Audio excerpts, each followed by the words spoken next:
Subscribe करें हमारे YouTube channel साधना gold को और पाएं वीडियोस सबसे पहले। बेल आइकन दबाना ना भूलें। आप समझते हो सत्युग का निर्माण कैसे किया जाता है? सज्जनों, जब भी सत्युग का निर्माण किया जाता है, सत्युग के निर्माण में ब्राह्मण की आवश्यकता हुआ करती है।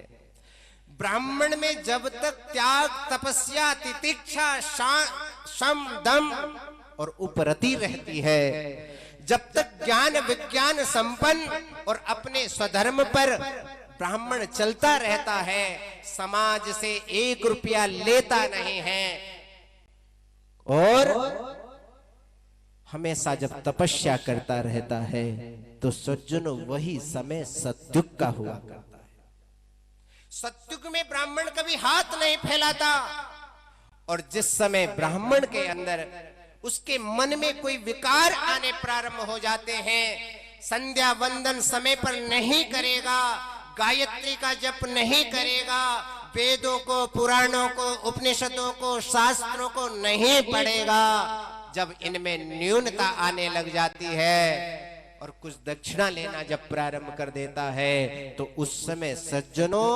सत्युग नहीं त्रेता युग आना प्रारंभ हो जाता है। जब त्रेता युग में भी विकृति आने प्रारंभ हो जाती है, ब्राह्मण दूसरे के लिए अनुष्ठान करना प्रारंभ कर देता है, दूसरे का भोजन करना प्रारंभ कर देता है, तो वहां पर द्वापर युग आ जाता है। और जिस समय ब्राह्मण अपने स्वधर्म का त्याग करके पर धर्म को जीवन में उतार लेता है, उस समय कलयुग आ जाया करता है। इसलिए सज्जनों, ब्राह्मण युग का निर्माता है। ब्राह्मण के अंदर वो शक्ति है युग को बदल सके।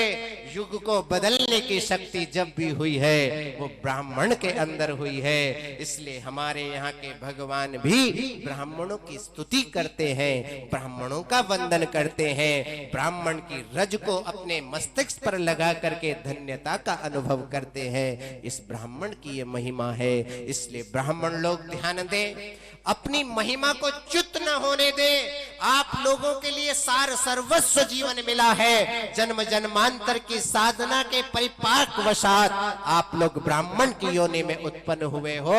अपने अपने धर्म को न चाहते हुए हम लोगों को वेदों का स्वाध्याय करना चाहिए, पुराणों को पढ़ना चाहिए।